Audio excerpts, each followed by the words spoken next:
Yesterday, we had a lot of fun drafting some logical playoff best ball teams, even might have gotten some ones on stream that actually could win it all in Underdog Fantasy. Today, ladies and gentlemen, it is in fact time to get weird in some drafts. The Mitten 4 is out $35,000 to first place. The good news is I don't have to spend $25 a draft. I'll do them on the stream. Good for me, good for you. The bad news is going to be that now you have to compete today with me on the Mitten, getting absolutely batshit insane.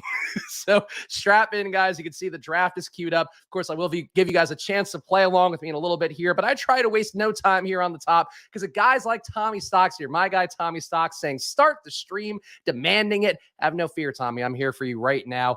About to do this draft. I'm also going to talk a little bit today about something that I've been looking at. Of course, my day job at Football Outsiders, where I run the stuff behind the scenes and then let the other guys do the front-facing stuff so I don't ruin their credibility with my delicate genius. That's what we'll call that. I'm on the clock here, so I'll make my pick. But I have been looking at their Super Bowl odds, their playoff odds. We'll talk about that in a second. But let's go and make a pick, I guess.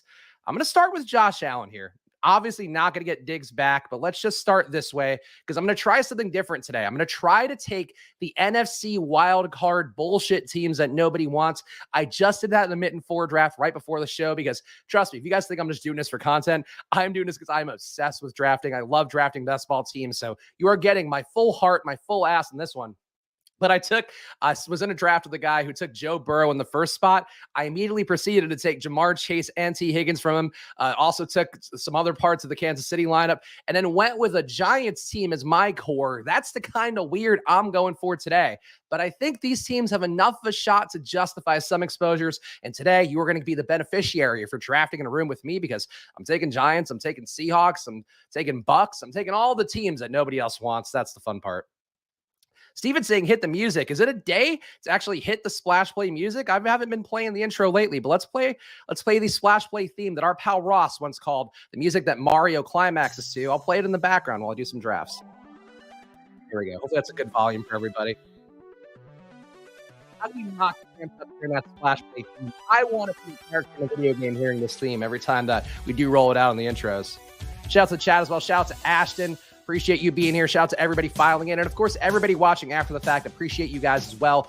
Been nice to see some views coming on here. People, I think, curious about playoff best ball. People intrigued to see how one of the Best Ball Mania 3 finalist drafts his teams.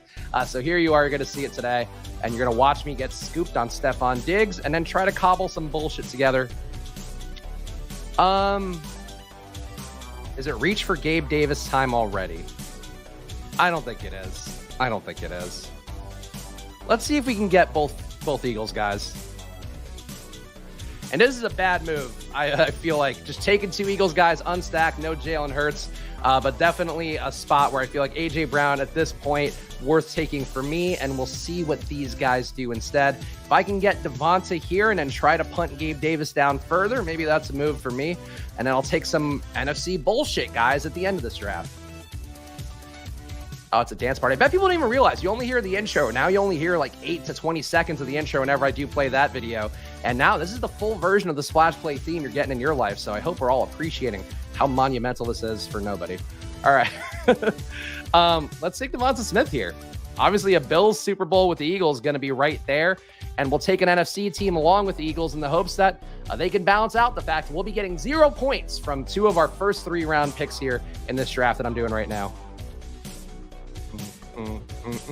The music is going to distract me, I think, more than you guys. I just want to do this. Just want to do my awkward, I'm now officially a middle-aged white man with a child dancing. So this is how we dance.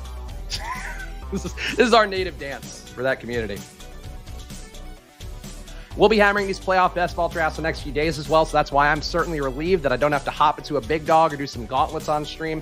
Gauntlet 2 is out, though, $200K up top there. Use the promo code SPLASH, double your deposit up to $100. I would certainly recommend it if you're new to these playoff best ball streets. If you didn't do best ball for some reason last year, but you stumbled on this stream because of fantasy football keywords, get in the mix. It's a lot of fun. I personally would swear by it. That's why I dedicate so much time to it, both on camera and off camera.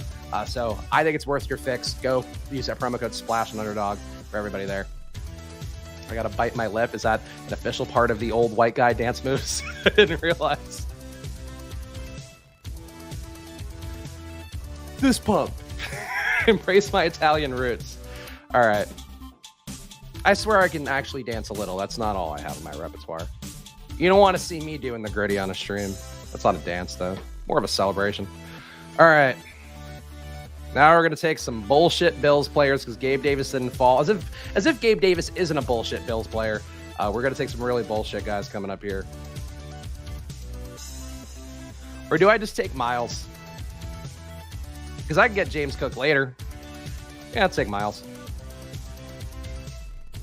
Thank you, Dustin. I can always count on our ride or die guys like Dustin to be here for me, calling my dance moves life-changing. One can only assume. That somebody out there, again, like I've said to Pete countless times on our flagship shows, and hopefully Pete will be back on Friday now that he's out of the BBM3 weirdness and also his cash game week. But, you know, I think it's one of those things for me where when you're on a stream, you certainly don't want to make too much of an ass of yourself, but you want to leave them with something memorable, and that's always the goal here. Change lives, stream by stream. All right. Singletary still available. Cook also available. Let's reach for Cook because I feel like anybody in my spot. Oh, you know what?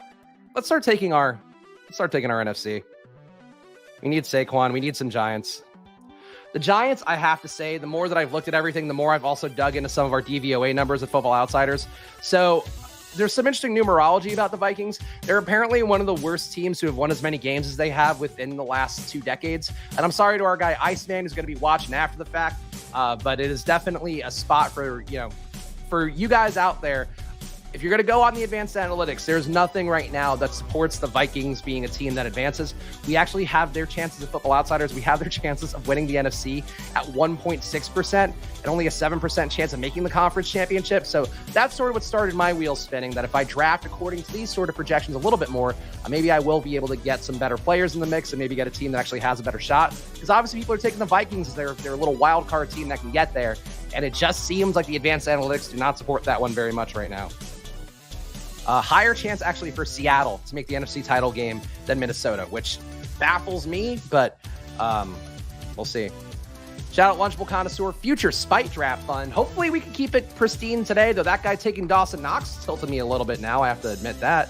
Because now I'm going to have like nobody to stack up with my Bills. He took Dawson Knox, he took Diggs. All right, at least it's logical. That doesn't upset me that much because at least it makes sense. But fuck him. Fuck him all the same. That's what I say. What's good, Spags? You going heavy on DK playoff best ball? Yeah, if by going heavy, you mean doing one draft, doing 20 rounds of it and going, I prefer to not do this ever again in my life.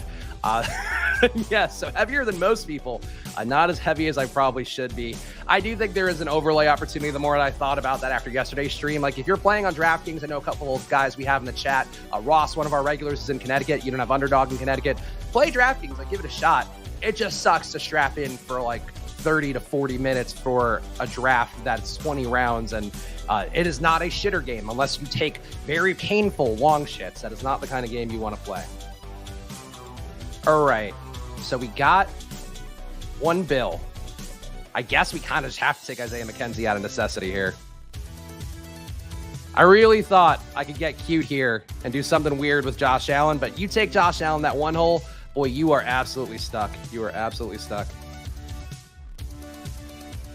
Oh, Matthews jumped on the stream after seeing you were in my draft. Matthew, I hope you enjoyed the stylings of the bullshit I just pulled in that mitten draft right before the show. And I apologize to whoever that guy was. The guy took Joe Burrow in the first spot, probably assuming like, oh, I'll get a clean look at some of these other guys later on. I'll get Higgins. I'll get Chase. Nobody's going to fight me for it. And yet, I absolutely fucked that guy. That guy's $5 were lit on fire solely because of me. And I apologize to that guy. But if got Matt in, you know, then who am I to complain? Okay, so it wasn't Matthew here that I fucked over. That's good. 20 rounds is insane. The hemorrhoid strat, yes. If you have painful hemorrhoids, draft on DraftKings. That's the ad read that I will give to them right now. Short Gamer saying there are currently 0 drafts completed in the 3-3-3 on DK for best ball. I mean, Liam talked about it, but there was overlay, I believe, in one of the high dollar ones that he did. Of course, the BBM2 winner, Liam, who does a great job on his channel as well. I was following some of his stuff the course of the end of the best ball season. But yeah, like I think playing on DraftKings overall is an advantage just because the sharp players are there a little bit less. And for whatever reason, the DFS players don't want to make the leap, probably because there's a little bit less of an edge in best ball overall compared to what they're getting day after day, week after week at DFS slates.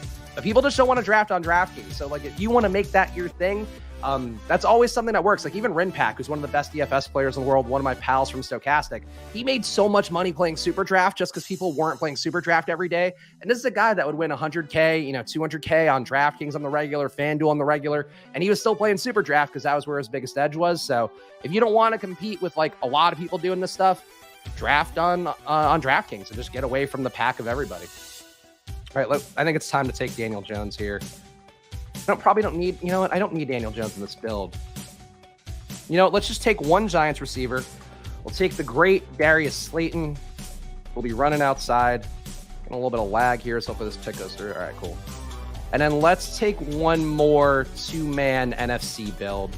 Because my Bills team, boy, you talk about wanting the alpha players in a stack. I can say safely that Isaiah McKenzie and James Cook are not the alpha players you want in the Bill stack. So a lesson learned for all of you guys out there. If you do take Josh Allen at the 101, sometimes you just get left with absolutely nothing. And then you have to reach for Gabe Davis, and you probably compound that mistake a little bit more. Unless Gabe Davis goes for 200 yards again, then Gabe Davis looks like a genius pick. All right. Who's another two-man? I think Seattle is the other two-man I'm going to take.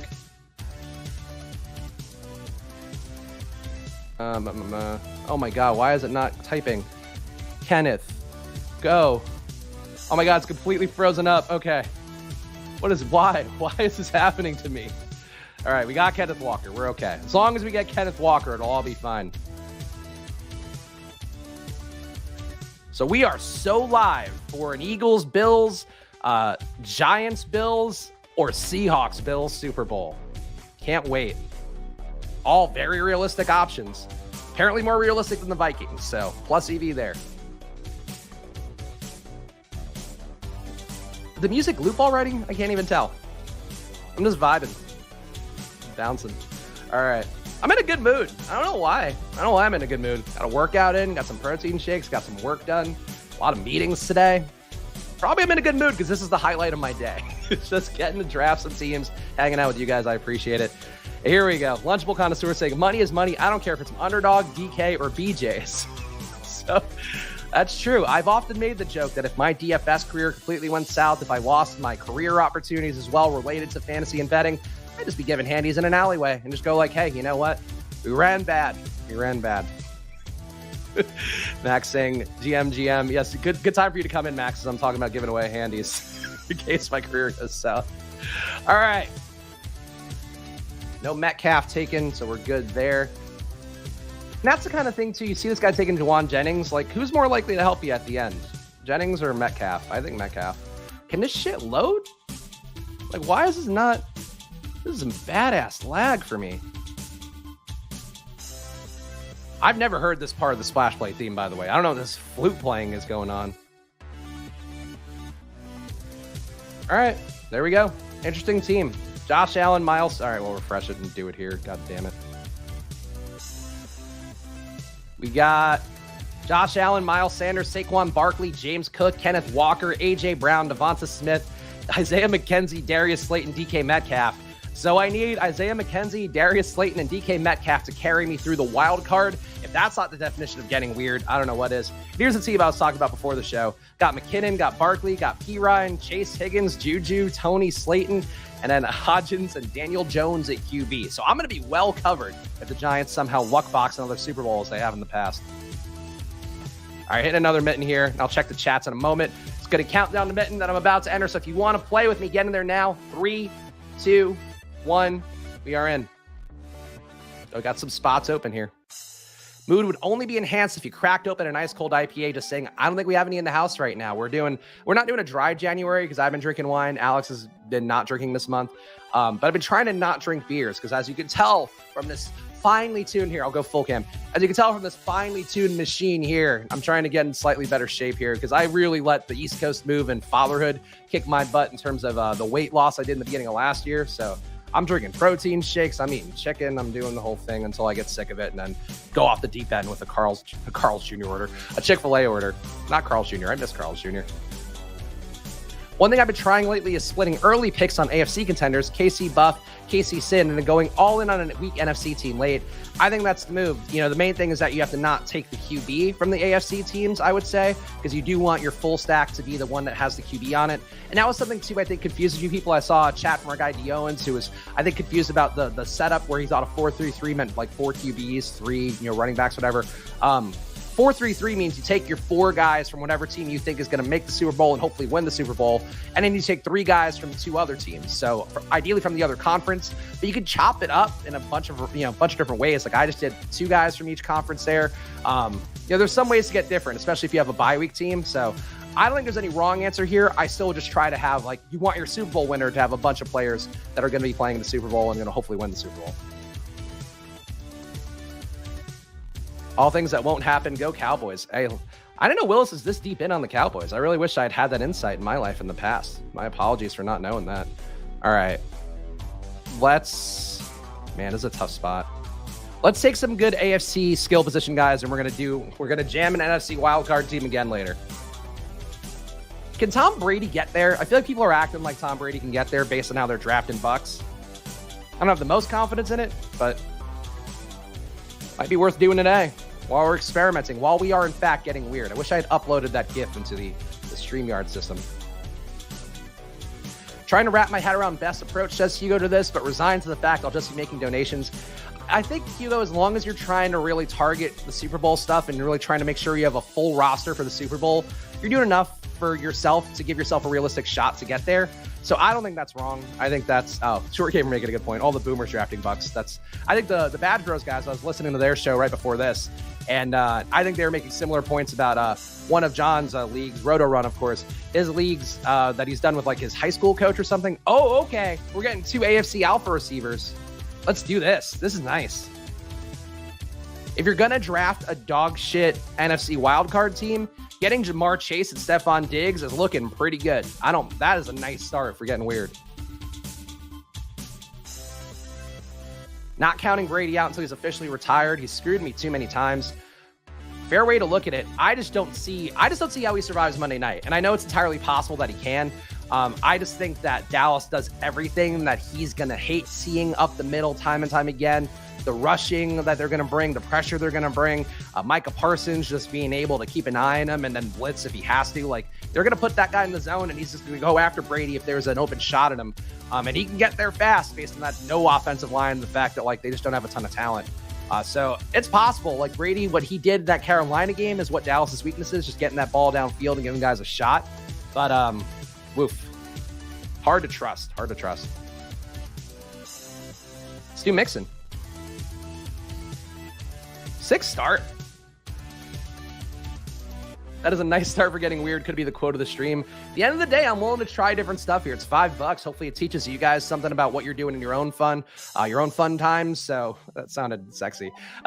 In your own downtime. So I'm happy to be the experimental pig. And sometimes it works out just because people have now trained their brain to draft a certain way. And even in playoff best ball, where it's clearly not figured out, people have kind of decided how they want to draft. And if you draft outside that, you're going to be unique kind of inherently. That's nice to hear, Hugo. Thank you. Having fun with this regardless. Appreciate you, Spags. I think this is a ton of fun. Like, I think, again, if you're really treating it like entertainment, if you can absorb the losses, if you're not playing the, solve your home repair fund issues or like your credit card stuff. Like, I know a lot of DFS people are day to day, which I saw firsthand doing the daily streams at then Osmo, now Stochastic. That shit, like, don't play basketball for that. Play basketball because you want some skin in the game that'll keep you entertained throughout the playoffs. If you want to make some bets on the side too, I would certainly recommend that using the right probability tools, some of which will be coming from me in the next few weeks.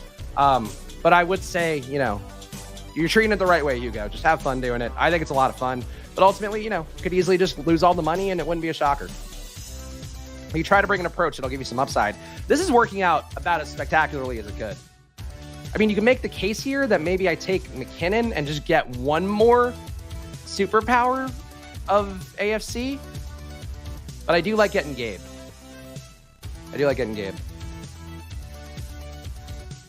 Also saying I haven't comboed Diggs and Chase, Bills, Bengals at all due to them playing round 2 if they meet each other. Thoughts? So I agree that's the right approach overall. I tend to not worry as much about like, oh, this team's going to knock out the other unless it's the first round. Like, I wouldn't stack up Giants and Vikings. I wouldn't stack up Chargers and Jags. But I think if they're going to meet in the second round, like your hope is that the combined efforts got you through the wild card, maybe got you through the divisional round, and then you have enough ammo to carry you through the championship games into the Super Bowl. So as long as you're building to have enough for the Super Bowl still and have enough for the championship games, you're good. But yeah, it's definitely a possibility they meet and knock each other out. And, then you're going to lose some players. But you're going to lose players regardless. You're going to lose players that you thought you'd never lose. Like the Chiefs could lose after the bye and everybody be fucked. And that would be terrible because people also invest high draft capital in the Chiefs with them having that bye. So it's possible you get just one game from the Chiefs and then it's like, oh shit. Like, a lot of weird things are going to happen. It's playoffs, it's football. Dustin's saying this looks like the start of a winning team. Spags going to take this one down. I've been shocked the last 2 days. Like if you missed yesterday's stream, if you have some downtime, if you're just like binging some stuff before bed or whatever, and you want to fall asleep, to me, first of all, thank you. Second of all, watch the stream I did yesterday because I was surprised at the good players I got in a bunch of different positions and it was not what I would have expected for sure. All right. Got to start drafting our NFC team soon. But we got Singletary here. We got Boyd there. I'm going to take one more stud running back, or stud. Devin Singletary and stud should not be used together. I'll take one more running back from a team that's good. Mathology's in the house. Everything is good when you're here, Matt. I appreciate you, man. The Chargers still super cheap? No, they are overpriced. That's why I think it's worth, I'd take Jags over Chargers personally relative to where their values and where they're going. You can see Herbert just went there. Eckler went in the fourth round. So I think the Chargers are a little bit overvalued. Like that 1 point spread to me was a shocker. I don't think that's not what I would have guessed for sure. Shit, I should have taken Boyd. All right. Saquon went. All right. Fuck it. We're going all in on the Seahawks. What would blow up the playoffs more than the Seahawks going crazy? I don't know. We're going to find out. Oh, that's right. Max has scratched my C. Yeah, you're fine. I appreciate that we're now at a point where Max is apologizing for snagging a stack when I could have taken it. You're all good. You got to draft the way you got to draft. If it interferes with me, I might temporarily hate you, but otherwise we're good. All right, I think we've heard enough of the theme for now. It's looping again. We'll take a break from the splash play theme. Great to get the energy up, though. Get it on our SoundCloud. I think it's actually a free track that you can get out there for yourself if you want to put our splash play theme into your audio. It's your Spotify. All right. What are we going to do? Mixon, Singletary, Walker, Chase, Diggs, Gabe. We obviously need to complete the Seattle stack. And I guess we're just going to ride with Geno fucking Smith, huh? Is that how it's going to be? Is that really how it's going to be? No. Get Giants because we have enough running backs. We don't need Saquon. We'll do Giants. We'll do Giants and Seahawks. So we're getting the flotsam of the NFC to be our core. How could that possibly go wrong?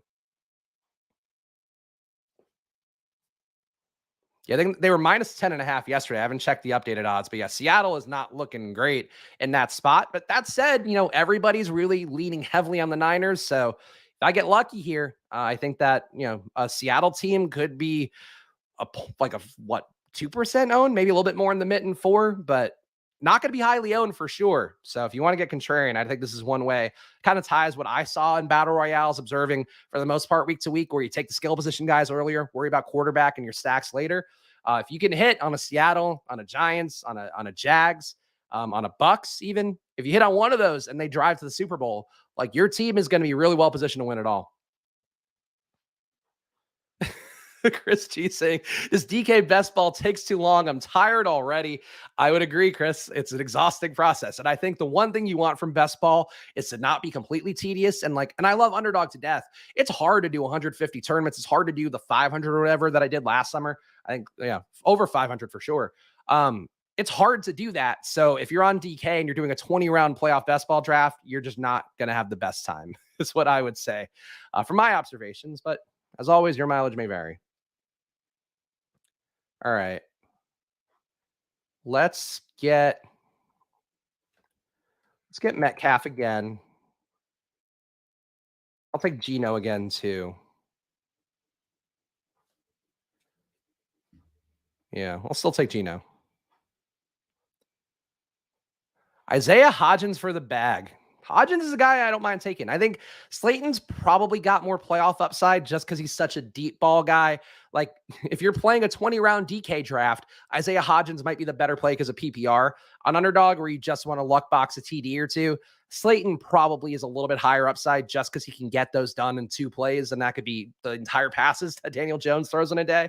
But I think there's certainly, cases to be made for both. And I like Hodgins. I think Hodgins is one of those guys that, like, he'll probably go in the 17th, 18th round next year, but he earned a role in New York. And I think, if they don't upgrade the position that much, like, Hodgins could be in play next year in real best ball too. Real best ball. Every best ball is real.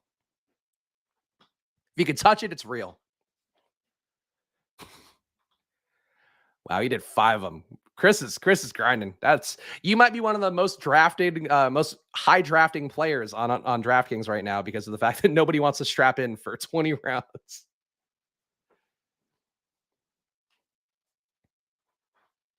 No one expected the Raiders to score bunches of points versus the Niners. Crazy things happen. I would agree. Crazy things. I mean, I think these playoffs, and it's part of the thing I'm trying to combat against where, Football Outsiders has the Chargers having an 11% chance to make the conference championship.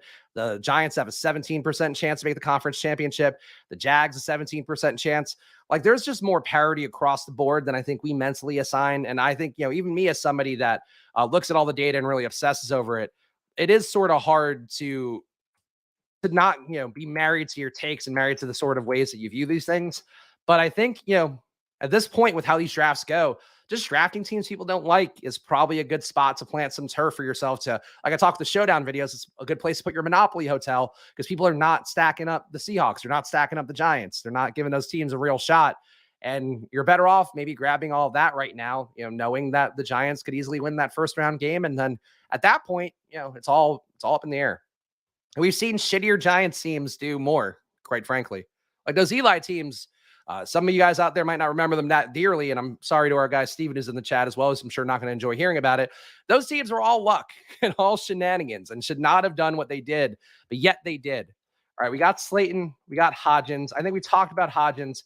I like Slayton a little bit more, but I'll take Hodgins here. A lot of talent on the team. Daniel Jones, Geno Smith, not at that position. Joe Mixon, Devin Singletary, Kenneth Walker, Chase, Diggs, Davis, Metcalf, Hodgins. There's an obvious pathway for this team to go all the way. So I don't hate this one. I don't want to, everybody who's in the room is already drafted. So we'll hit another draft here. This is the joy of Mitten Fours, guys. I'm going to binge these for probably about an hour today. So counting it down. If you want to play along with me, 3, 2, 1, we are in. And of course, if you're new to best ball, again, use that promo code SPLASH, double your deposit, give us some affiliate fees that make us look good to Underdog as I'm renegotiating our deal here. So if you want to go sign up on Underdog, if you haven't yet, do that and use the promo code SPLASH. Pretty please. Mathology in this one. We got Max in this one. We got Short Gamer in this one.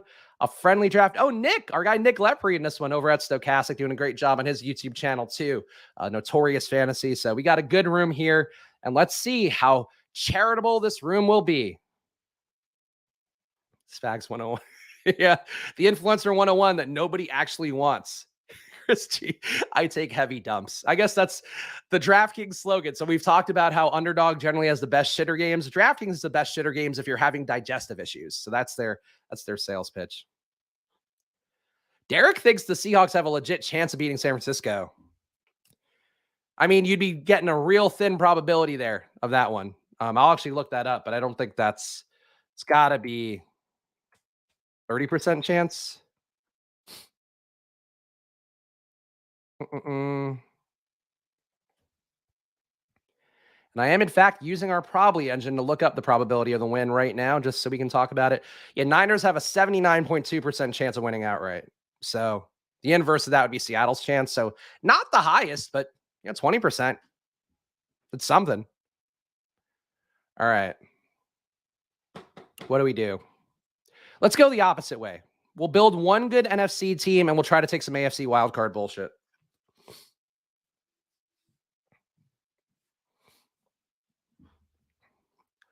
%21 is legit, Derek, but it's tough because obviously we see 10% things hit a lot. We see 1% things hit. But like, if you watch college football yesterday, the national championship game, Georgia was, I think, roughly an 80% chance to win that one against TCU. And granted, the week before, Michigan was like an 80% chance to beat TCU too. We saw what happened with Michigan, where basically they gave that game away, then kind of worked their way back in. But then we saw yesterday that, like, oh, this is what happens when an 80% probability team faces a 20% team and does what they're supposed to do. And you end up with 65 points in the national title game. So, like, that's how you grade probabilities. Relative to DFS, I would agree a 20% chance is pretty good. Relative to like a team winning a game, it's a pretty poor reflection from markets, but it means there's always a chance. Like, that's sort of the thing, is that I think people miss in betting is we all, the industry writ large treats everything as though it's binary, and it's just all on a spectrum of probabilities. And like, the more you wrap your head around that, the better you are. So in that respect, Eric, you are ahead of the game. I just wouldn't load up on Seattle. Like, if you believe that's the case, you should have then 20% of your builds would have Seattle or whatever. Like 20% of the builds that work out that way would have Seattle. But that's like next level math that I think is hard to computate correctly, to compute correctly for, managing best ball exposures. But it does mean you should have a share for sure. I'm actually curious now, who's the highest probability winner? Actually, that might be it. Oh, no, it's the Bills. Bills, 82% chance of winning their game. All right.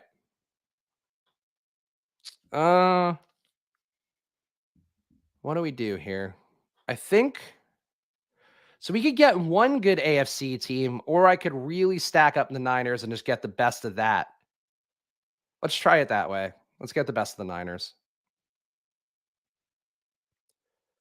Though honestly, we lost out on Debo already. I'm gonna take Eckler here. I'm gonna make the Chargers one of my AFC little wild card teams here to go with. Or Colin Morikawa last weekend, losing after a 6-stroke lead, minus 20,000. Woof. You never take a minus 20,000 bet.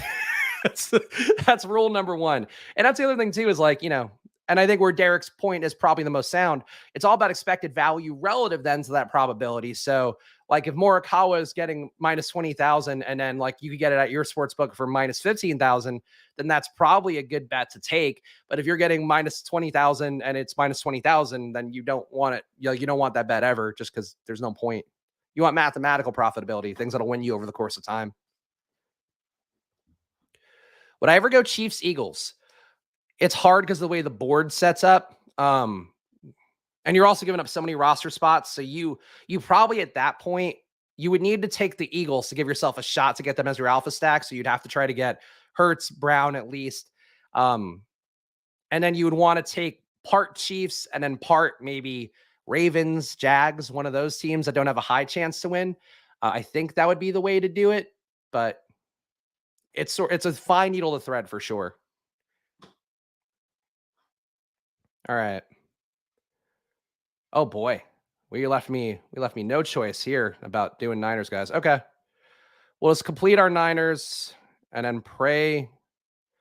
The thing is, we have Debo still floating out there. Can I push Brock Purdy? It's not worth the risk to push Brock Purdy. Fuck. Keenan Allen, Brock Purdy. Who's gonna fuck me? Who's gonna fuck me here? I'm gonna take Brock Purdy just to be safe.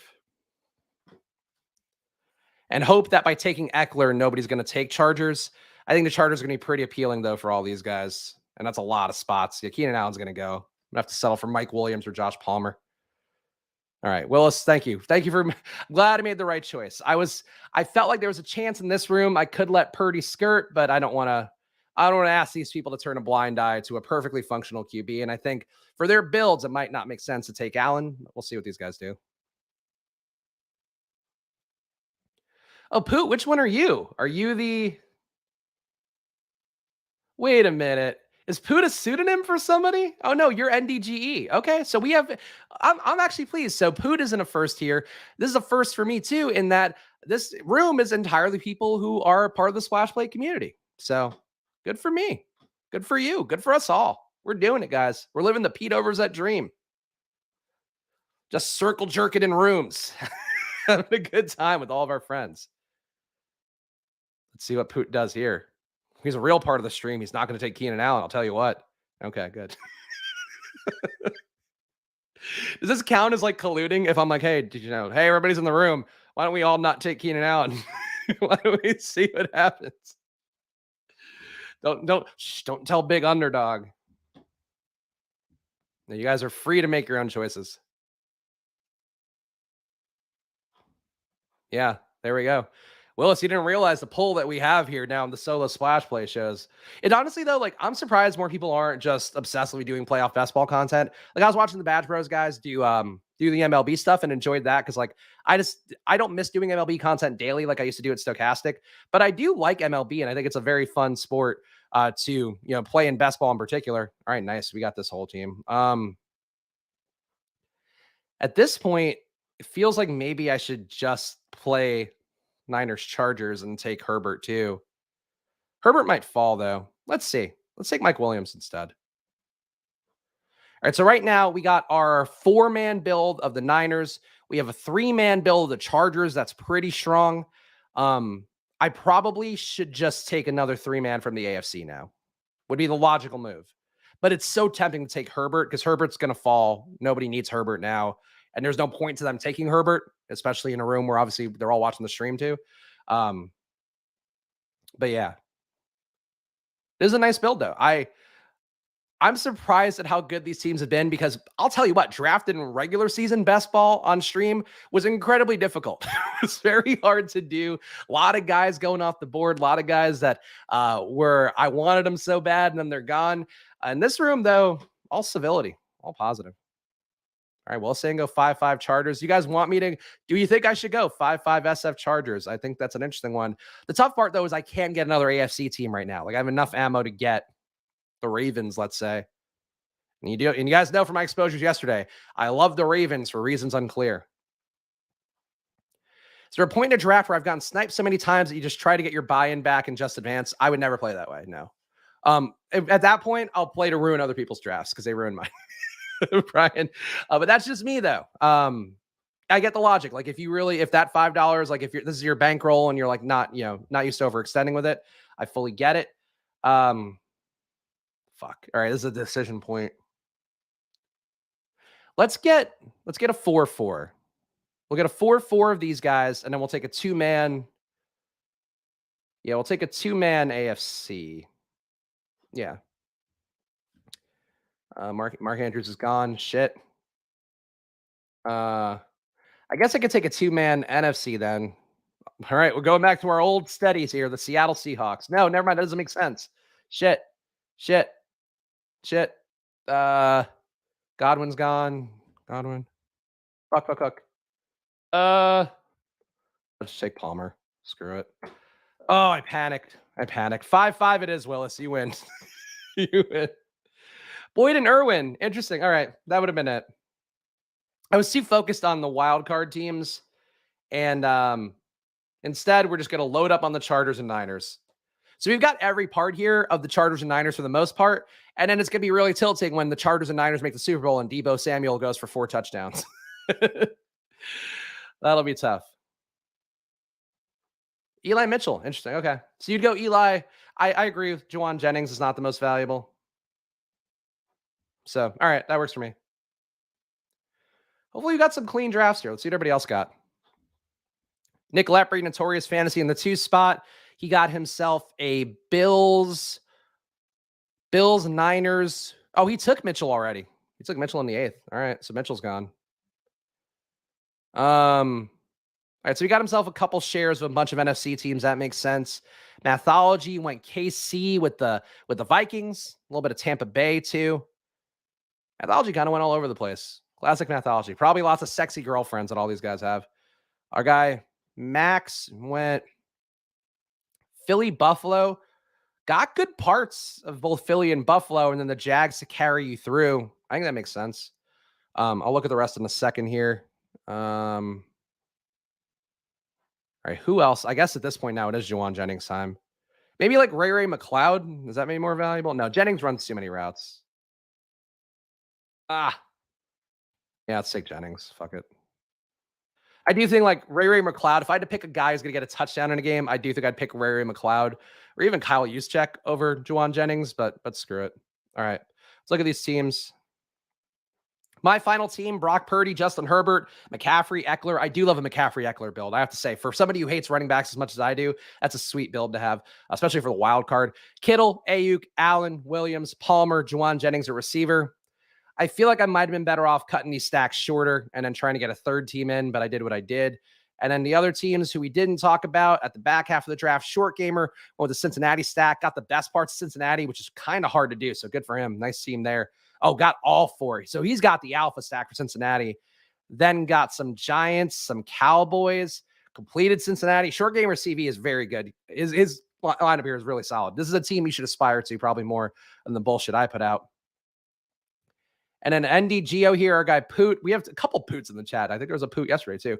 Travis Kelce, AJ Brown, CD Lamb, Tony Pollard, Dak. So the issue with Poot's team here, NDGO's team, is he committed to AJ Brown here, but then didn't get any other parts of Philly. So that makes it a little bit tough. You would have been better off, I don't know, just getting another Cowboy receiver who isn't Noah Brown, I think. This is one of those things that I did see a few times people asking me about, like usage of capital stuff. If you're drafting an NFC team, you're drafting them heavy, like you probably should stick with that NFC team, but you got to take what's there. And sometimes you try to do something and then it goes away. So I get it. But yeah, Poot, you already know. Yeah, I didn't love it. Oh, Poofy. We got Poot and Poofy. My bad. Sorry, Poofy. I apologize. All right, another mitten here. You guys know the deal. We're jamming these. 3, 2, 1. Meh. Probably don't need to make the meh sound effect, but I did. And I am. Short Gamer sniped him on Dallas. Fair enough. It's fun. This is a fun room, honestly. It's fun doing these drafts with you guys because you could sort of hear people's logic more. And obviously, if you're just drafting on your phone while you're working out or shitting or feeding a baby or whatever, you're not getting that same experience of knowing what the behind the scenes, the behind the music of it all was. So interesting to hear. Fun drafts, though. Playoff best ball. Other odds that are interesting in terms of making the Super Bowl. So conference appearances, I'm just going to read them out loud here. And these are all on Football Outsiders. They're free. I'll actually drop it in the YouTube chat because I do think this is something people might want to see. All right. So these are the playoff odds we have. And where am I drafting? Okay, I'm in the 4th spot, so I'm good. KC has a 73% chance of making the conference title game according to Football Outsiders numbers, which are not market numbers. They are DVOA based, so keep that in mind. Philadelphia, 72.6% chance of making the conference title game. The Niners, 66%. Buffalo, 54%. Cincinnati, 28%. Dallas, 22%. Jacksonville, 17%. Giants, also 17%. That stands out. Baltimore, a team I liked a lot early, 11.5%, which is basically a little bit ahead of the Chargers, who are at 11.3%. So the Ravens are likely undervalued relative to the Football Outsiders metrics. And in terms of making the Super Bowl, a 41% chance of the Chiefs making the Super Bowl. I'm about to pick, so I'll go back to that in a second. All right, what can we do here? What can we do? All right, let's see what the room does. Let's see what the room... No, you know what? I'm not going to give them that choice. Let's see what they stick me with here. Going QB. Oh, here we go. Austin's sake, I swear Short Gamer has been in 10 different drafts of mine, and he stays making good teams. There's a reason that he won some big money throughout the season, too, in the DK world. I think, did you win a Battle Royale, too, Short Gamer? I forget. But I know Short Gamer had a lot of wins, and, that's what I like about these streams, too, is, like, we're drafting with smart people, and you get to see how smart people draft, and then there is also, like, a little bit more civility to drafting with smart people, too, where, yeah, you'll get sniped sometimes, but for the most part, you're not getting sniped on everything, except for when Max snipes me the entire Bengals stack. Oh, you rascal. All right. Gonna have to dig deep here then. Let's just go. All right. The Cowboys have a 9% chance of making the conference title or winning the conference title. Eek. I can't believe you. Glad Nick gets some joy out of that. All right.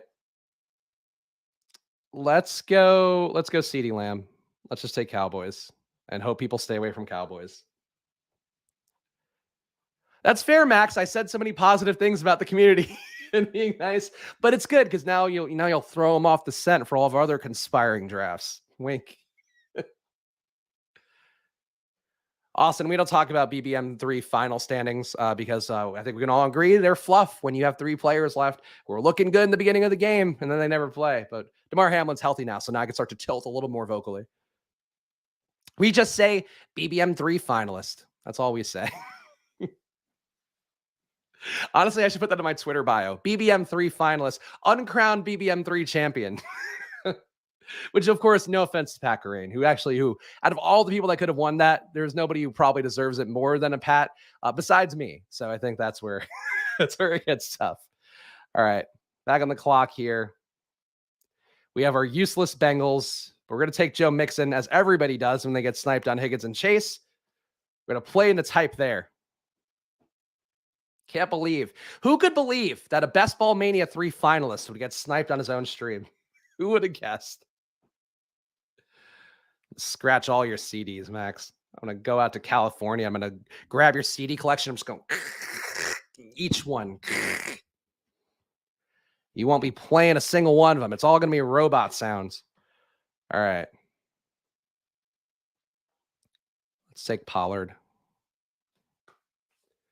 More of an Ezekiel Elliott believer, but for this build, we got to get some more upside in.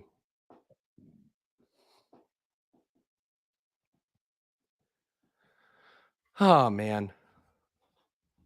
What dog shit team can I take at the end of this one? I'm probably going to take Dak here, too, just to compound my not getting a Bengals stack mistake. Also, if you want some more playoff best ball content, I did hear that the Badge Bros, I think, are doing a stream with Pete later today, so check that out for sure. Do love the Badge Bros guys and what they do in terms of just like the prep work they put in for any sort of best ball, any or underdog format at all. So check that out if you guys need some more playoff best ball content in your life. And I would certainly recommend rewatching the one from yesterday too. We drafted some good teams amidst adverse conditions for sure. Dak it is.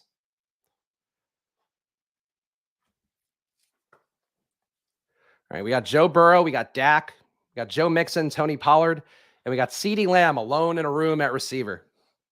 Looking around like Will Smith at the end of the Fresh Prince, wondering where'd everything go? Nothing here for you yet, CD.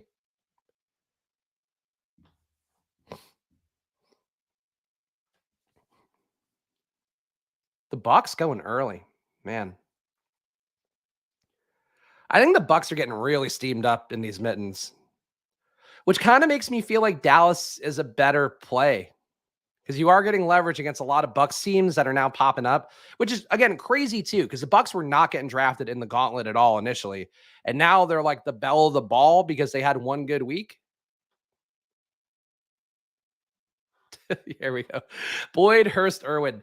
Like, I've taken a few Trenton Irwin shares, Willis. I don't know that I want to keep compounding Trenton Irwin shares. But he does get reps, and Burrow does seem to like to target him at very inopportune seeming times. So I get it. I just think Boyd is going to rise up a little bit more in the playoffs. Boyd's good. Boyd, people forget, like, Boyd wasn't good this year. And still, like, on the year, I think numerically, like, his stats weren't that bad. He still had 776 yards, more touchdowns than last year.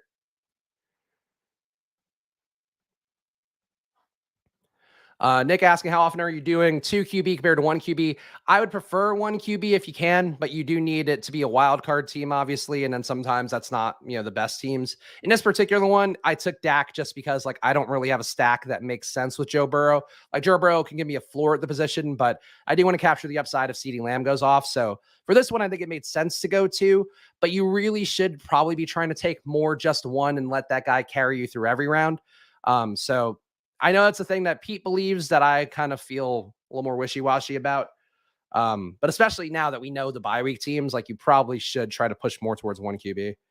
All right, let's take Dalton Schultz. Just to show CeeDee Lamb that he's not alone. I will not sing the Michael Jackson hit, "You Are Not Alone" to him. Oh, I can't help myself. You are not alone. I am here with you. Though you're far away. I don't remember the next line. And there's my Michael Jackson rendition. Thank you. Thank you. And if you're new to the best ball drafts on Splash Play, strap in because you're going to find me filling time for hours in a lot of creative ways that sometimes don't make sense if you're under the age of 30.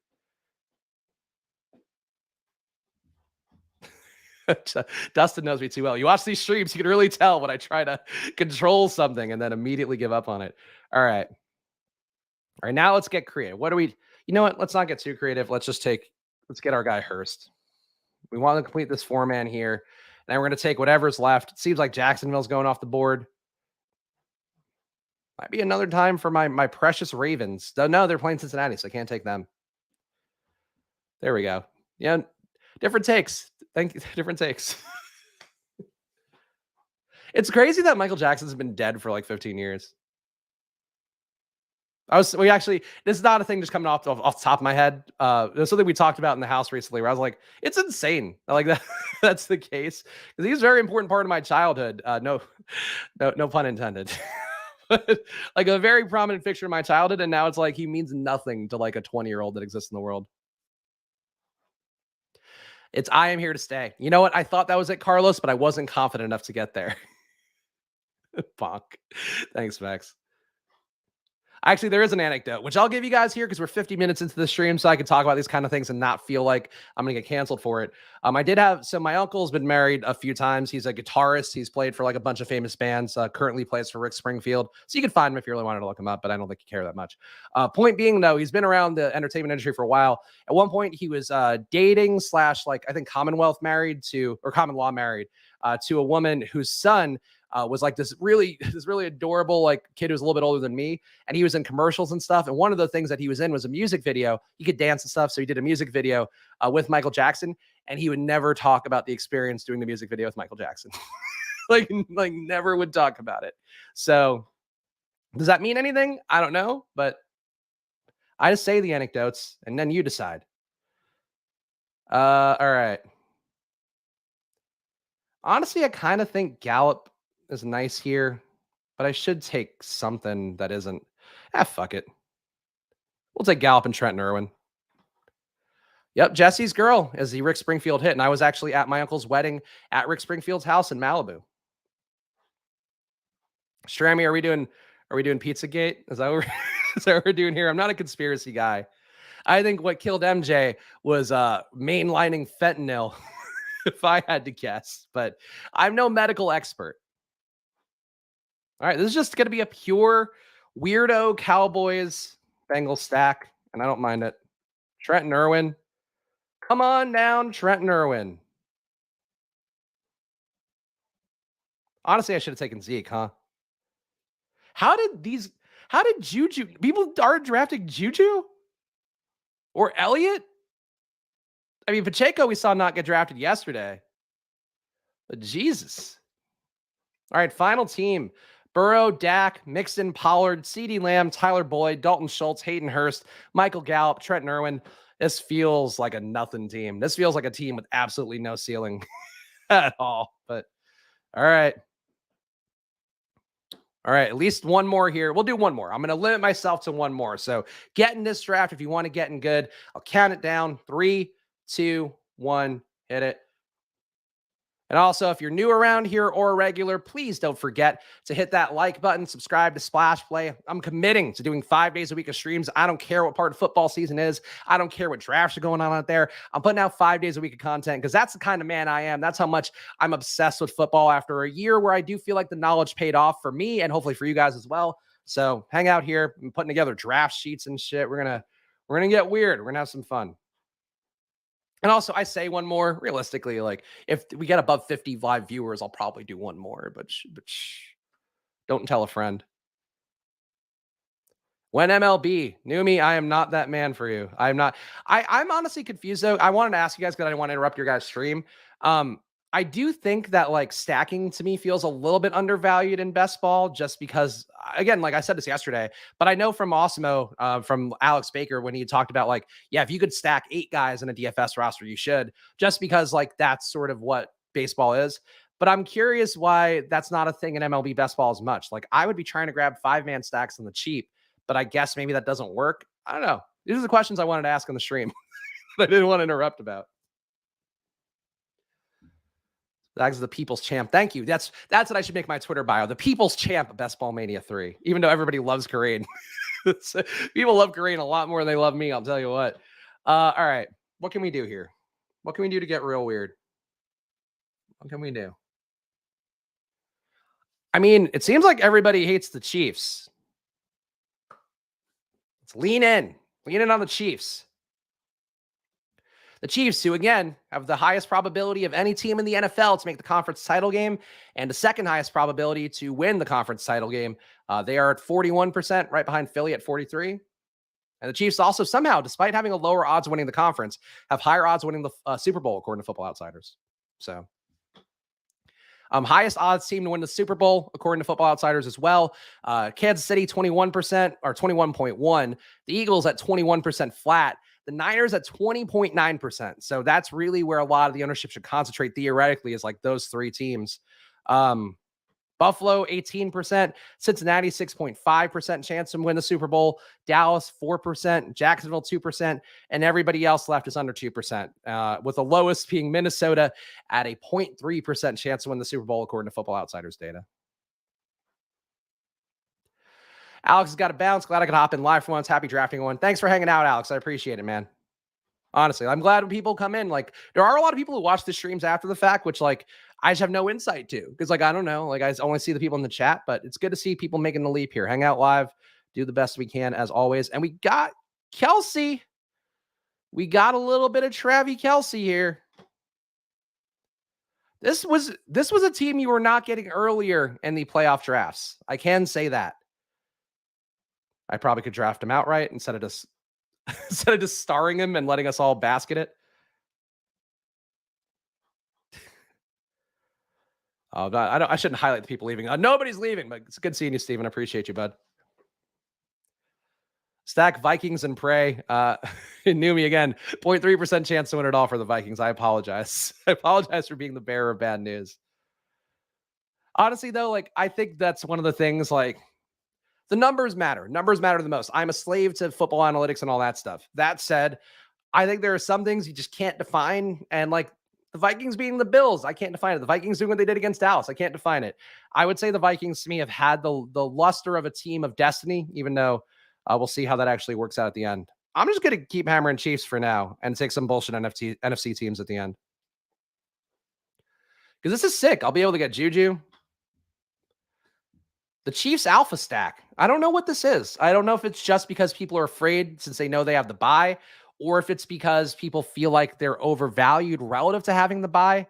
But a 4-man Chiefs stack of, like, the best players, I can't complain about that at all. The draft, the overfilled draft, Nick saying that man just took Burrow and Hurts. Oh, that pissed me off. That was what set me on the spite draft last week, where a guy took Burrow and Hurts on the turn. And it's like, cool, you're blowing up everything and giving yourself no chance to win. But, you know, people, that's the downside of the mitten. And honestly, I've been seeing it in the gauntlet too as well. People just don't really know the right way to draft, so they just try different stuff. And it sucks because, like, you wish everybody had, like, a basic knowledge base, like I think has kind of gotten there in best ball, with a few outliers of, like, weird players who just draft 7 QBs and fuck everybody up. But it's not there for playoff best ball. So you got to be aware of the mines, the landmines. I'm just going to take Juju.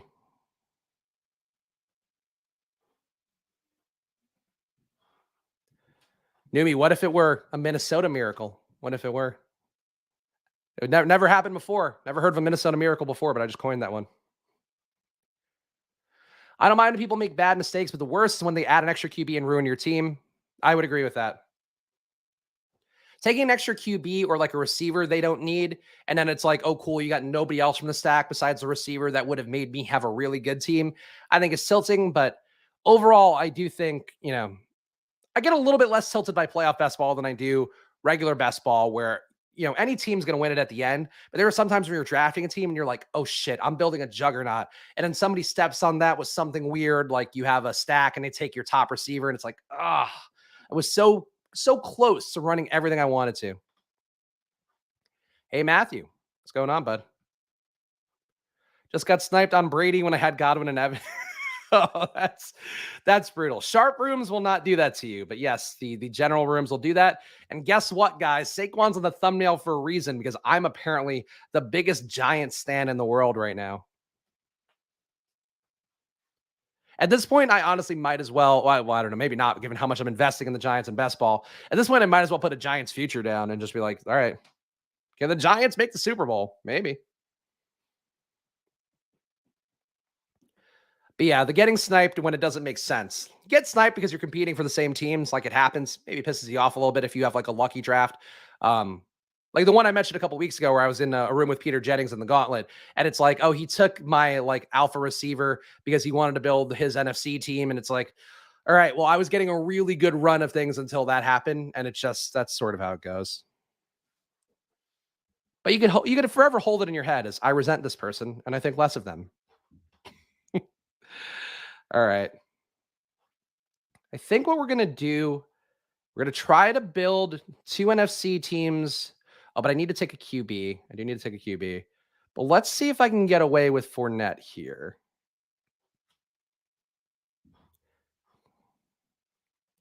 My thing is, if you don't get Allen Mahomes, Hurts, or Purdy, just try to win the first round and get your money back by winning the first round. I just don't think that's the way to ever play it. Like, I'll try to bail out a team that could still make the Super Bowl. Like, I'll take P. Ryan and Trent Irwin if I get sniped on Higgins and Chase, just because I want to get the Bengals there. And I also want to be leveraged against the other people who are going to have the Bengals. You know, that said, your pathway to getting there is a lot harder because if it's like, if they make the Super Bowl, it's probably because Higgins and Chase went off a couple times. So I get the logic. I just think if you're ever playing for a min cash, it's just the wrong way to play DFS. But I say that as somebody that, like, you know, I'm willing to take the ebbs and flows of it because I've had the upsides. So, like, I get it. It's just different approaches. I would just say for me, like, you're never really dead to have a Super Bowl contender. You just kind of need to play then extra contrarian and hope Joe Burrow throws his touchdowns to Trent Irwin. Is it the most likely? No. Is it above a 1% probability? Yes. All right. We got 4 picks left. We've got one of our Giants. I think we should take Daniel Jones again because we need somebody for the bye. Oh, this is going to be another backdoor Seahawks, isn't it?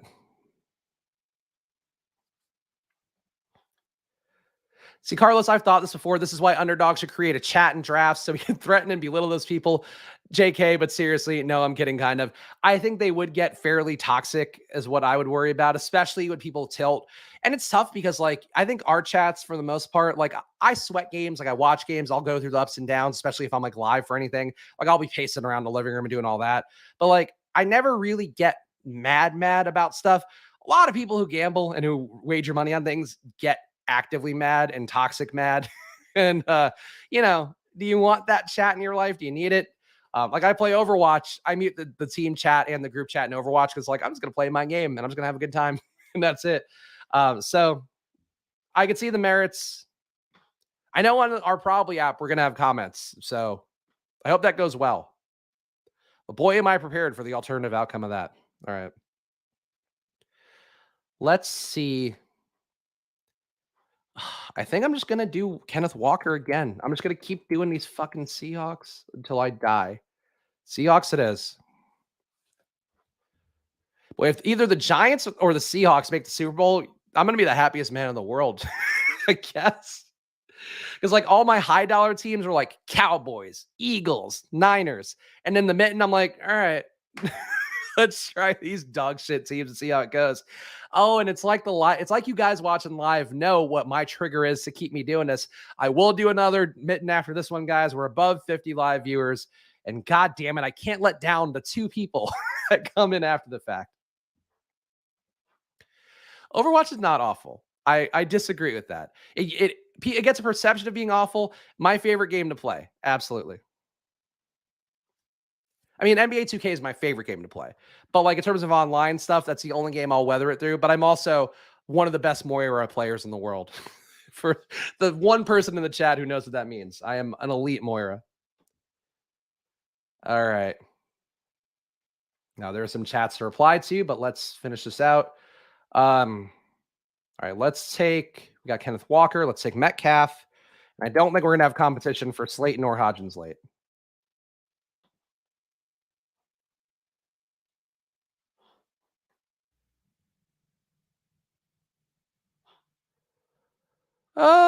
You know, it's a good point, Derek.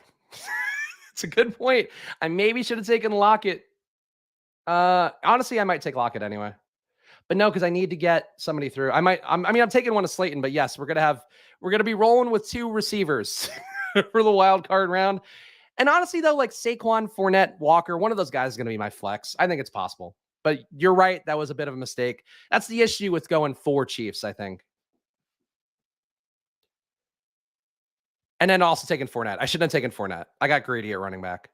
The irony of me getting greedy at running back. Play Team Fortress 2 like a real chat. That's not an Xbox. I play on Xbox, so that's why. But if it is, whatever. I got my game. TopStat has some hot takes on Overwatch. I didn't know this is going to be the thing that tore us apart, TopStat. Different games for different people. All right. Clearly, I need a receiver here, and I need a receiver with very big upside. Who else but Darius Slayton? Oof. Yeah, look, mistakes were made. I shouldn't have taken Fournette. I got a little bit, my eyes were bigger than my stomach at running back today. But all right, we saw short gamers pick Cole Beasley to round it out. All right, one more here. One more. Unless we somehow go to like 60 live viewers, then I'm just going to be here all night chasing this dragon. But we're doing one more. 3, 2, 1. Ooh, lots of room to get in. Ravens versus Seahawks in the Super Bowl win you all the money would be the worst game ever. Oh, that's an interesting question. What would be the worst possible Super Bowl pairing in terms of like a fun game? Oh yeah. Okay. Well, hold on. It's a top stats point. Yes, I agree. It is really toxic, but that's why I mute it and I just play my game and then I'm like, great, it's a good time. But yes, I absolutely muted the chat. I don't do voice chat. I don't do any of that shit. Anyway, to Ravens versus Seahawks, I would say the worst possible playoff matchup relative to everything. And it might be Ravens Seahawks. It might like maybe Giants Ravens, because I feel like that would also be ugly. Classic matchup of the 2002 Super Bowl rematch of that one. Yeah, you might have nailed it on one take, Dustin. I can't think of a worse one. Jags Giants would be horrible. It'd be horrible ratings wise. I think in terms of football, it'd be a fun game. Someone say running back. The fake flock guy just knows. Fake flock guy always knows when to chime in. Oh, yeah. A Skylar Thompson-led Dolphins going against the Seahawks would be an abysmal. The Super Bowl, like whoever has the Super Bowl this year, I don't know which channel has it, would be like, can we do anything once it got to like the championship round? Do we have like a bylaw we could pass? All right. All right. We got a little silly these last few times.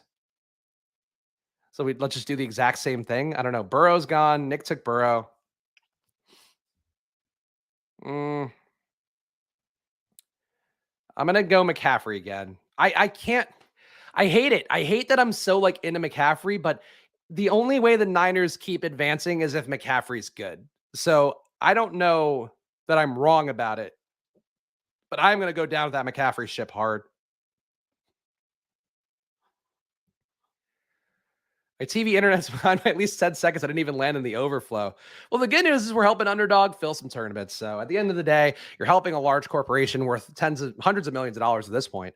Probably almost $1 billion, depending on whatever their next round is. So if you can ever help out $1 billion company, you know, you got to do it. You got to do it.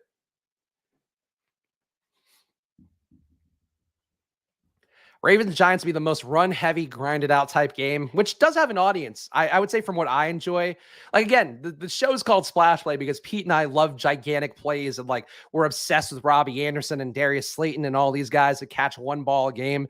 So, you know, at the end of the day, we want a Splash Play Super Bowl. The best splash play kind of Super Bowl, I would think, would be Minnesota because of the terrible defense. So all the people that I've shit on Minnesota a lot today, Minnesota making the Super Bowl would make for the most entertaining Super Bowl. Minnesota versus KC, Cincinnati. I mean, any of them. Like the most fun team would be Minnesota, which is the irony of football. The most fun team has such a low probability shot to get there. Why does Deebo Samuel keep going? I know Ray's it's one of our regulars, but I just like Deebo killed me in best ball. Okay, I need to not do Eckler this time. That much is sure. I don't want to scoop T. Higgins from Nick, so I'm going to let him keep his Bengals. I've got enough Niners Bengals stuff already. McCaffrey's an elite play to be overweight on. I hope so. I mean, it's all scary for me because I really don't believe running backs are as important of a part of the NFL. Like everything I talked about all summer, like I really strongly believe. And I think I was right about some of those takes. Like I said that I don't think a running back was going to average 25 touches. I don't believe that happened this year. I haven't done the math on that one, but I'm pretty sure that's the case. So like a lot of it's right. The issue is just like a ceiling running back who's a core part of that offense and like does everything is just so important. And that's the part that I kind of missed with Eckler and like, and I felt it at points, but I was so married to like the bit and the locking in on that stuff that I didn't do it. I don't know. All right, so we got 2 Niners. We're gonna need Brock Purdy. I mean Eckler is now cheap, but I'm not gonna take him yet. Take Ayuk. We'll get Purdy. Reza got sniped on Mahomes and Kelsey. There you go. That'll do it. I got it last round, Reza. Sorry. But then I watched the rest of the draft. So that's the game we play here. But honestly, it's an interesting turn though that you couldn't get Mahomes and Kelsey like a couple weeks ago, and now you can. That feels weird. It feels incorrect. What team do you think has the chance and best chance in my mind to blow up the most teams in a week? Like San Francisco loses, Minnesota loses, Cincinnati loses. What do you think? Cincinnati losing would blow up the most because there's nobody who doesn't have one Bengals team, and also nobody takes the Ravens. So the Ravens will be a team I think I'm going to target on this build today, or this build right now. But I think it would be Cincinnati to me, which is crazy because like they're not the favorite to win it all. I guess the Bills somehow losing would also be catastrophic, but enough people took Dolphins early on in like the gauntlet that I think that actually wouldn't be that great. Um, so I think the Bills would be there, but it's Bills or Bengals. And honestly, the Niners are now such an important team too. Like that's got to be the top three, just because like it's so easy to get Niners, so easy to get Bengals, so easy to get parts of the Bills, even if you're not getting the full alpha Bills. And people gravitate towards those teams because they think they're going to make the Super Bowl. All right, let's take Brock Purdy, and then we're gonna do whatever we can with the AFC side. It's small field with lots of wide receiver options. A guy like him can separate you in week-to-week contests. Agree with your season-long take, though. Yeah. Okay. So yeah, we're on the same page. I mean, I'm hoping so. Like, I'm definitely going against a lot of stuff I would believe for regular season best ball in terms of just how much I've been taking running backs and taking them at high draft capital. But it feels comfy to have like McCaffrey, which is part of the issue with it.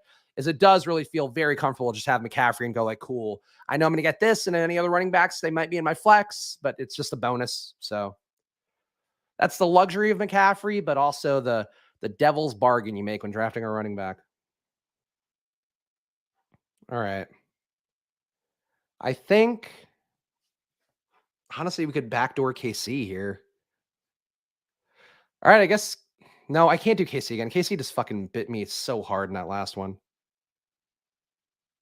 Also, Miles Sanders still available. This is crazy. All right, I'm gonna do KC. I'll do KC for 3, and I'll take another 3-man. Juju's too valuable at this point. Like this could be a best ball winning lineup. This right here, because these two teams very live to make the Super Bowl. The Niners going to have to do a lot of work across all the rounds. I think that's good. Do you think the Niners will lean on McCaffrey fully now with Mitchell back healthy again? The workload share wasn't great when they both were healthy during the regular season. I think that's more so because they were trying to save McCaffrey for this time of year. And McCaffrey's so important in terms of like the pass plays they run, where they'll have McCaffrey start in the backfield, split him out wide. You can't really do that with Mitchell. So I think it's still safe. It's probably like an 80-20 split, I would think. But that 80% of McCaffrey is like more valuable than 100% of almost any other running back in the playoffs. Oh, no. Oh, sorry, raise it. Sorry. I just saw the opportunity to take Chiefs. This is what happens. I'm trying to conduct conversations. I apologize. I try hard not to snipe the regulars, but I'm only one man. I'm only one man. You got 2 Chiefs you can take here. No, you took a buck. Speaking of Chiefs, I mean, I do have McCaffrey, so Pacheco doesn't do a whole lot for me. Let's say Kadarius Toney.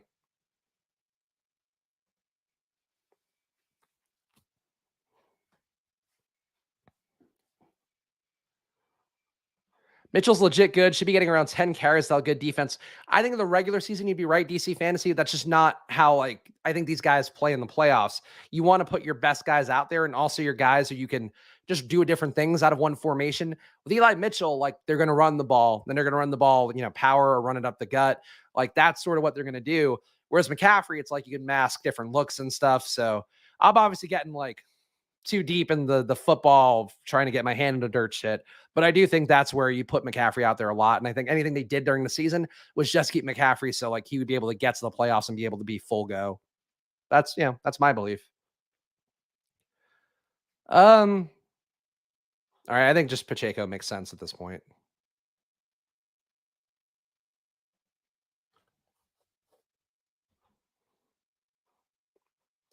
Mitchell keeps having devastating injuries and returning from them better than before. I mean, theoretically, if you're young, that is what they say about that stuff is like, if you injure something, like it does come back stronger because your ability to repair, but as you get older, like it just becomes like an 80% functionality kind of thing. So like it makes sense. Like he's a young guy. He was a rookie last year. So I guess it's just hard when a guy gets that many injuries. It just becomes a thing that's like, oh, you're now like your ankle's hurt. So your other ankle compensates and then your knee on the same leg compensates. And then your posterior chain. It's like, there's a lot of shit that I think just ends up being worse. The experts wear a suit and typically stream evenings. That's true. I've never met an expert that talks about the things they know best before 11 p.m. at night. I do think though people, which was an alarming thing for me, because like I don't know about you guys, but I listen to YouTube stuff sometimes when I'm going to bed. Like I'll put on the Angry Video Game Nerd or some other shit. Sometimes Underdog if I didn't watch them during the day. And I do think there are people out there that just are listening to the fantasy flock and going to bed and just like calling it a day, which alarming, but that's the reality we live in. And also great way to go to bed. Like, boy, you could have your mommy kissing you on the head, tucking you in, or you could have a guy who doesn't know anything about fantasy football sucking his own dick for a couple hours. What do you want? Griffin, it is my favorite YouTube thing to put on. I liked them when I was younger. He used to be on Opie and Anthony sometimes when I was like very into that as a radio show. But like I love the guy. He also lives 2 blocks away from me, which is very weird that I know that. And one time I'm enough of a fan where I just walked the dogs by his house. I was like, that's where the AVGN guy is. That's where James lives. Creates his genius. All right, Dobbins time. Add to that Dobbins exposure. Oh, Nick. Yeah. I mean, I guess, as a fellow YouTuber, you got to know he's crushing it. Something to be asked, something aspirational. Put the poster of him above your bed and then just jerk off and try to try to scrape the ceiling. Kiss it good night. Hopefully not after the jerking off portion of things. Yeah, we are in Havertown in PA. So he's it was a fun fact that I wasn't aware of, and it was like, oh shit, that's right. That guy lives in Philly, and I looked it up. I was like, oh, he literally lives 2 blocks from me. I do love running backs. So one thing I'm known for, my love of running backs. At least it's only 3 this time, and at least I have enough to field a wild card team this time, so that's pretty cool. Got that going for me for once. Gobbler watches splash play right before going to bed, usually, but I have considered to be better with a guy wearing a suit and ripping running backs. Honestly, that like Pete offered to have him come on the stream and then he just like big timed us, which was the ultimate test of character to me, where it's like, okay, cool. Like that's what turned us from being like, oh, fun, like let's poke fun at it. So like you're just a fucking douche. Like you don't try to big dick me. Like like I've done things in my life. But it's hard. Like it's hard being a YouTuber with success. Like I get it, but not as hard as some of those guys make it out to be. Just gotta grind. Know what you're talking about. Oh, Nick. Oh, Nick. Let's see. I don't think it. Yeah, let's take DeMarcus Robinson. Get clean. Clean ass 4-3-3 here. Brock Purdy, McCaffrey, Pacheco, J.K. Dobbins, George Kittle, Brandon Ayuk, Juju, Kadarius Toney, Mark Andrews, DeMarcus Robinson. No complaints. No notes. All right, what's the vote here? We still got almost 50 people in here. Should I do one more? I mean, now there's no chance of a new person coming to watch this stream anyway, so fuck it. I have to cap myself at a half hour one day. But you guys in for one more? What do we say? Vote yes or no in the chat. All right. Mathology said it. That's enough for me. Counting it down. 3, 2, 1. Meh. Oh, Sean. I love when the one more comes from a name that has not been talking in the chat already. So, Sean, you are my king. Well, it's also my king. Oh, did I don't have any. I've lived everywhere. I hope not. Kadarius Tony. Yeah. No, I hate Philly accents. Baltimore accents are my least favorite, but Philly is right there with it. The amount of people we've had coming over to our house who were like, "Yeah, you got the water in your walls." I'm like, "Oh, go away, go away." Thanks, Nick. Good seeing you, bud.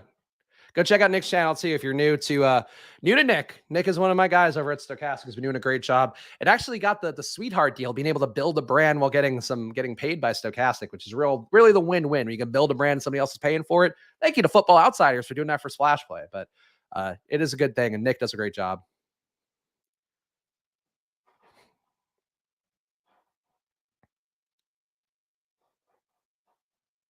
Philly accents only bother me when people pronounce water. Yeah, you knew right away, Griffin.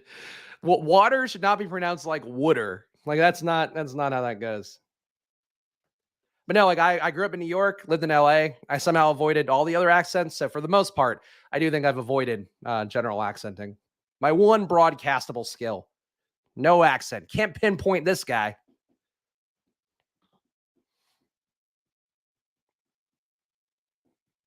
What are we going to do here? What's Daddy Dick going to do? Oh, what's the wave? I don't know a wave. I just know go. You got to say "Go Birds" when you leave everywhere. It's like fuck off. Like Alex, my wife, is an Eagles fan, and she loves just saying, "Oh, go Birds!" Like, oh, cool. Yeah, this is a casual greeting we should give to another human being. Oh, I hate it. Mathology. I'm gonna give you a shot. I'm gonna give you a shot at getting your guy because we are gonna build something. We are gonna build. Uh. We are gonna build some dog shit, probably. I guess it's just Buffalo Dallas. I just always fall back on Buffalo Dallas. Yeah. Ugh. Whatever. Fine. CeeDee Lamb it is.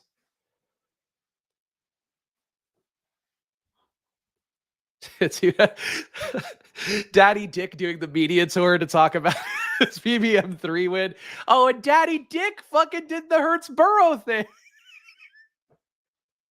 Dad, what he really puts the dick in Daddy Dick. I'll tell you what, that is unbelievable. Anyway, here on Established the Run today, yeah, we've got a BBM3 winner, $2 million winner, Daddy Dick. Daddy, tell us all about your lineup. I don't know why I'm acting like ETR would be the Today Show.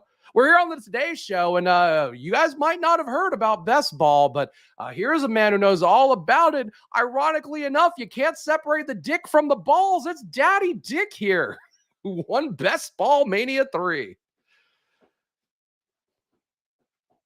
Anyway, Daddy Dick's a piece of shit for doing that to our guy Mathology. Daddy Dick, if you're in the chat, burn. Bad. Thumbs down for Daddy Dick. I got to break out some old gifts here. Here's the opposite of what you feel when you get sniped on on your Joe Burrow for no reason by Daddy Dick. I forgot I put in so many gifts. Why would Daddy Dick do that? That's the question you have to ask. Why would Daddy Dick do that? Daddy Dick when he gets to ruin Mathology's day. Anyway. I put in so much effort for those gifts and then used them like 1 week and completely forgot about it.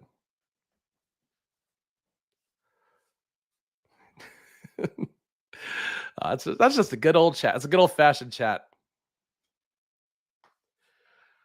What's he gonna do? Take Brock Purdy? This is a super flex, Daddy Dick. Oh, good. He's stacking up his Joe Burrow. Thank God. How did he not take T. Higgins? What kind of fucking bullshit is this guy pulling? Oh, it's infuriating.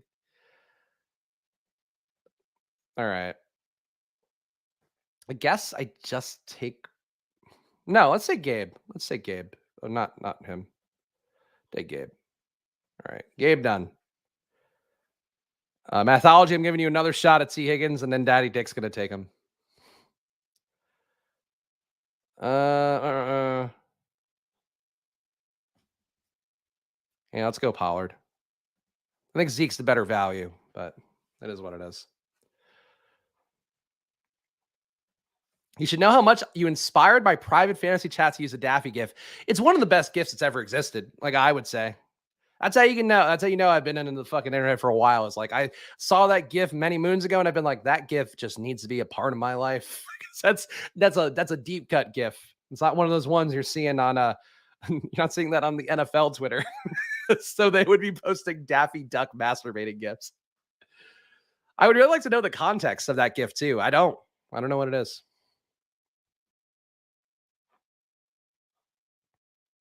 See, I keep setting up Mathology, and instead Daddy Dick takes over. Classic Daddy Dick. At least his team still mostly sucks. Oh, I'm not even gonna read this one. I'm not gonna. I'm gonna read. Whoever's behind the Gabe Davis and the fake fantasy YouTuber handles really comes through with some things that I would have said at one point in my career, and now I know to not say out loud. You can only intimate at certain things as it relates to people that your uncle were married to. Oh man. Oh, Carlos saying don't let him get the stacks. I wasn't trying to let him get the stacks. I was trying to let Mathology get his guys with Jamar Chase, but tries to go just goes as far as to show basically that you try to do something nice for one person and Daddy Dick just comes in and slings it on you, and you're stuck. We're all just pawns in Daddy Dick's big chess game. Also, Willis, did you become a red badge overnight? Because I thought you were a black badge like me like yesterday. Pretty bad as Spags want to read it. That's a good point. I try to exercise caution now. Less so, though, usually at an hour and a half into a stream. That I will say. Now, what's Daddy Dick going to do to ruin somebody's day?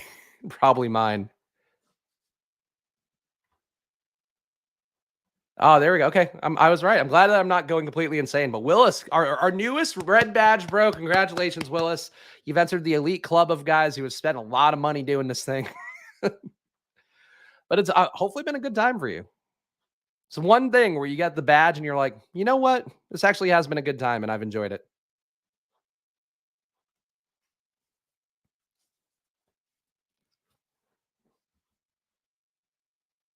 All right, so I still need some more Buffalo. This is a perfectly fine Dallas stack, though. All right. I never. No, I should take James Cook. I'll take James Cook. Let's not be an idiot. I was like, I never take Pollard and Zeke, but you can make the case here. The time to take Pollard and Zeke was probably that last draft where he fell so late, but I didn't do that then. So why would I do it now? Can't be doing some sunken cost shit. Yeah, there we go. Derek knows. I took the right guy. I took Cook. Yeah, I really do think though, like my best teams are probably Dallas Buffalo teams. Like I got some good ones in the gauntlet. The one that I got Diggs on was a Dallas Buffalo team, or Diggs and Allen rather. So feel pretty well covered if Dallas and Buffalo make the Super Bowl, assuming the teams can actually get through the wild card rounds. All right, 4 more rounds, or I guess whatever these picks are, in 4 more rounds. Then we'll call it a day, and we'll get back up to bat tomorrow. Tomorrow I've got a lot of meetings before the show, so it'll be really, you're going to find me in peak form. Nothing more than meeting. Nothing more enjoyable rather than meetings. Allen Pollard, Zeke Diggs in the gauntlet. That's pretty solid.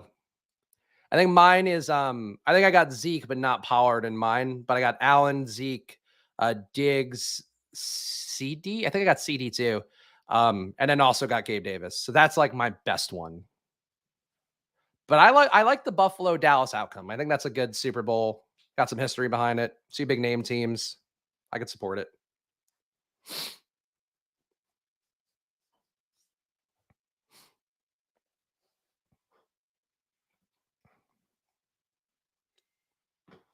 And I guess this will be another Buffalo, another Buffalo, Baltimore, maybe Jacksonville. 5-5 Bills Cowboys. I wonder if the 5-5s are a little bit overstacky. At least that was like sort of been my concern and kind of resulted in me ramping down a little. But I think a 5-5 is like live. You just kind of need your team to run hotter than everybody else. You never run hotter than the sun, basically. All right, let's take ATN. And then need one more Cowboys receiver. Let's just get, you know what? No. Gallup will fall. I hope Gallup will fall. And if not, we're going to be a T.Y. Hilton family. All right, so we got Dak at QB. So we're doing one QB this time. Pollard, Cook, ATN, and then Diggs, Lamb, Gabe Davis, Christian Kirk. Honestly, no complaints.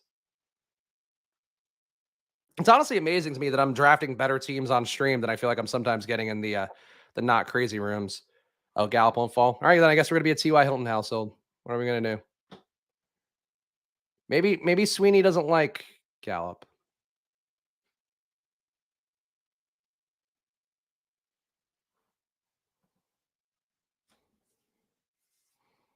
One can only hope. The odds of a Dallas Buffalo Super Bowl, 2.6% chance of a Dallas Buffalo Super Bowl, according to Football Outsiders. 17% chance of a Philly KC, 15% chance of San Francisco KC, 14% Philly Buffalo. That's on paper.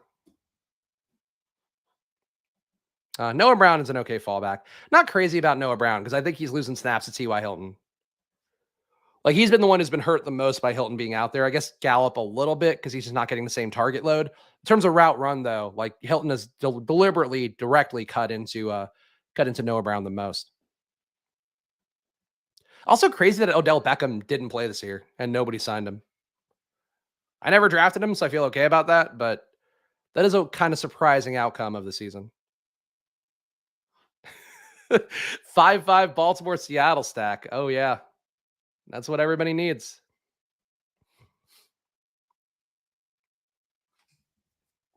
I think Sweeney realized he doesn't have a quarterback in the wild card round. So now he's getting Lamar Jackson.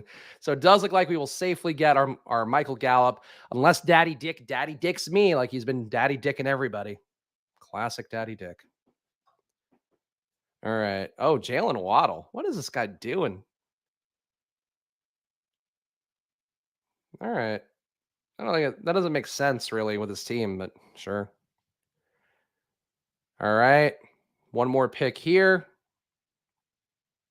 We'll complete Jacksonville. Take our Zay Jones or Ingram. Zay Jones or Ingram. I think people will draft more Zay Jones, but I feel like relative to a playoff, I think Ingram's got more value. All right, final team. Dak, Tony Pollard, James Cook, Travis Etienne, Stephon Diggs, CeeDee Lamb, Gabe Davis, Christian Kirk, Michael Gallup, Evan Ingram. All right, and the chat agrees. Ingram over Zay. Ingram, good. Glad we're all in agreement. Ingram it is. Oh, all right, good. Everybody's on Team Ingram. I think Ingram's probably a little bit undervalued because he did disappoint for people in the finals in the last couple rounds after being so great. And I think people then are like, oh, why weren't you great one more week? Why weren't you great 2 more weeks? But I think he's got more playoff upside than Zay Jones. I feel like taking one of Zay and Kirk feels right, and then just take Ingram. But I like this team. Do not like Daddy Dick's team, which makes no sense. Oh, he took a Seattle guy. No, we all got Daddy Dicked here. See what Willis does for his final move here. Willis' team, he's got Bills, Josh Allen, Singletary. He took the Giants back door. Nice team for Willis, too. We can all prosper together as long as Daddy Dick doesn't come for us all. All right, guys. You've probably seen enough by now. Thank you for hanging out with me. Of course, I appreciate each and every one of you guys hanging out in chat. If you're watching after the fact as well, feel free to leave a comment. If you have any thoughts, any questions, anything you're thinking that you just want to see what I'm thinking about, leave it in the comments. I appreciate it a bunch. Follow me at Chris Spags. Follow this show at Splash Play Pod. And of course, hit the like button down below. Leave a comment. Subscribe. We're going to do 5 days a week of content. Doesn't matter what time of the football season. I'm going to keep grinding, minus a day or two here and there. But for the most part, 5 days a week of content will continue all off season long. Thank you for hanging out with me. I appreciate each and every one of you guys. And I will see you guys again tomorrow around this very time. So check you out then. And goodbye.